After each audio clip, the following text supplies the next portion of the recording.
You went and bought yourself a Chinese scooter. Now what? I bought one, and it's a used one.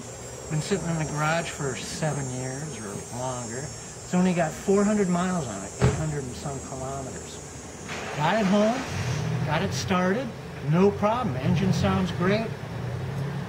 Let the kid take it around the block, and the rear tire came off the bead.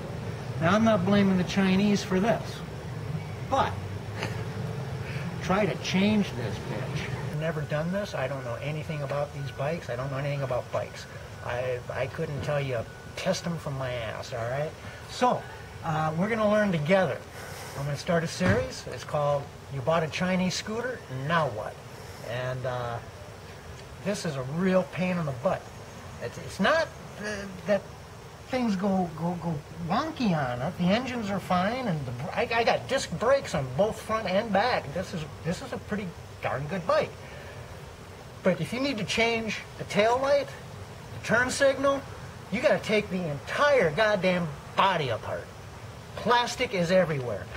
Everywhere. And I didn't realize this. I had no clue that you're going to have to take this entire thing off just to take your rear tire off. Not just your rear tire.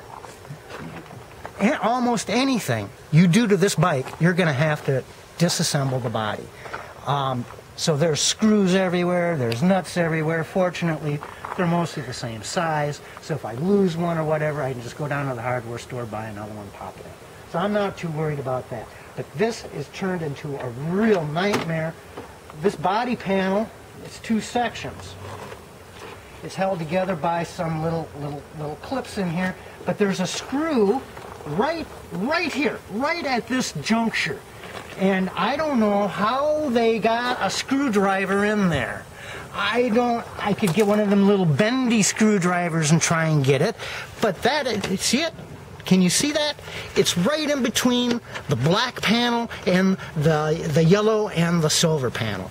I don't know how to get that. So I continue on down looking for screws, and yeah, basically I'm going to have to take all of this crap off to get to there to pull this whole thing out just so I can put my friggin' tire back on. You may be wondering, how did you get the tire off? Ask George that question. I hope he didn't screw something up in the process. He didn't take anything off. He used a crowbar to get this off. So we'll see where the heck we are on the cowling out. This isn't your normal Chinese bike with 4 bolts down here in the center that you take out and then the thing just pulls out like a normal bike would have. But I have a yellow Baron. And so I'm thinking, okay, I'll take this out. There's a bolt here, there's a screw there, there's a screw here, there's a screw here, there's a screw here, there's a screw here, there's a bolt way the heck down here. Then I get all that off and I realize that this rear piece, real nice looking yellow piece, is holding everything here kind of together, but it still doesn't come off. It turns out these are brackets for holding that piece on, by the way. That one little plastic piece, two of these things. Now you make me think I'm complaining, and I am, but I realize I didn't pay hardly, much for this bike, and it's going to be a learning experience. So I get this apart.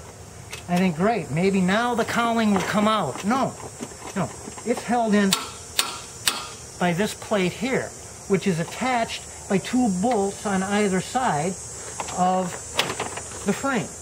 I got to take these 2 bolts out, one on each side.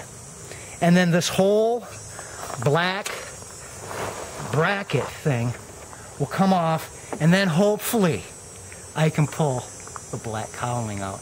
Let's see what happens. I needed to use this to knock the lock bracket. The only thing this thing does is allow you to put a luggage case carrier on it and holds this lock here. So I don't know. There's going to be some modifications made to this machine. hopefully some Japanese or Chinese manufacturer will get the hint. A lot of this is pointless, okay? But it's off, and guess what? Not only does the cowling come out, but the entire friggin' light assembly here in the back. So there we go. We have access now to our suspension. We have access to our drive shaft. We can finally put the friggin' wheel back on correctly.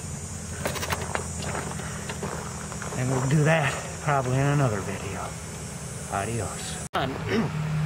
But this dipstick kept kind of getting in the way of getting a straight on shot of putting the wheel back on.